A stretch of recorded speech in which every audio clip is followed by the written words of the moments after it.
Stand up comedian Varun Grover ने Indian elections पर एक तगड़ा तंज किया है। उन्होंने अपने एक शो में एक जोक क्रैक करते हुए कहा कि अगर चुनाव से जाति निकाल दे तो वोटर परेशान हो जाएगा। परेशान इस बात को लेकर कि अब किस बात पर वोट करना है, काम पर वोट करना है।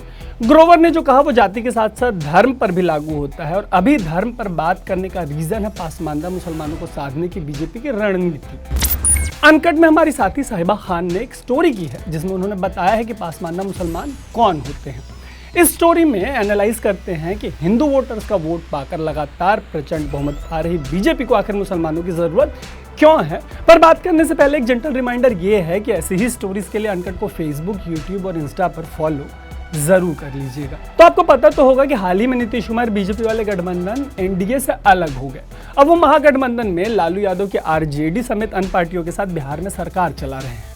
विश्लेषक कहते हैं कि नीतीश कुमार मात्र 5% वोट वाले नेता हैं, लेकिन फिर भी उनके नीचे से कभी भी बिहार जैसे राज्य के सीएम की कुर्सी नहीं फिसली।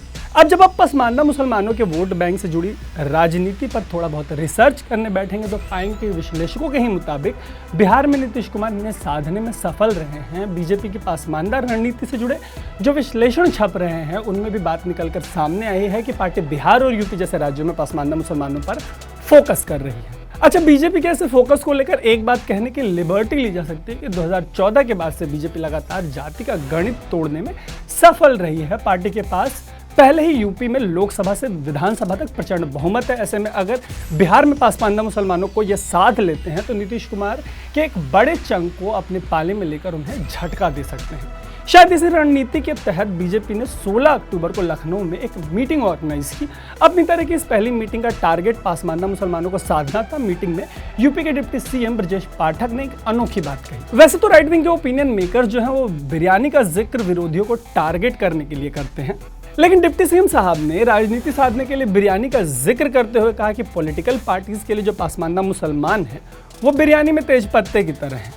एक बार बिरयानी का स्वाद बढ़ाने के बाद जैसे तेज पत्ते को निकालकर फेंक दिया जाता है, वही हाल राजनीतिक पार्टियां अपने मतलब निकलने के बाद पासमानदा मुसलमानों के साथ करती हैं। उन्होंने ये भी कहा कि नरेंद्र मोदी की जो सरकार है वो ऐसा नहीं करेगी। नरेंद्र मोदी की सरकार क्या करेगी ये अलग कहानी है। हालांकि एक सवाल तो अब बीजेपी के अंदर खाने भी उठने लगा है कि जब पूरी राजनीति का केंद्र बिंदु ही हिंदुत्व रहा है तो इसकी जरूरत क्या है। तो इसका जवाब आपको भारतीय जनता पार्टी की स्थापना में भी दिख जाएगा। 1980 में जब भारतीय जनता पार्टी की स्थापना हुई थी तब पार्टी के महासचिव बने थे, उनका नाम था सिकंदर बख्त। 4 साल के अंदर ही वो बीजेपी के राष्ट्रीय उपाध्यक्ष बन गए थे। 1992 में बीजेपी ने उन्हें राज्यसभा में नेता प्रतिपक्ष भी बनाया था और 1996 में अटल बिहारी वाजपेयी प्रधानमंत्री बने तो सिकंदर बख्त को पहला शहरी मंत्रालय और बाद में विदेश मंत्रालय भी दिया गया। लेकिन 13 दिन में ही सरकार गिरने के बाद सिकंदर बख्त फिर से राज्यसभा में नेता प्रतिपक्ष बना दिए गए। फिर 1998 की वाजपेयी सरकार में वो मंत्री बने और बाद में फिर वो केरल के गवर्नर बना दिए गए। बाकी रहे तो आरिफ बेग भी हैं जिन्हें बीजेपी ने 1984 में लोकसभा का चुनाव लड़वाया था।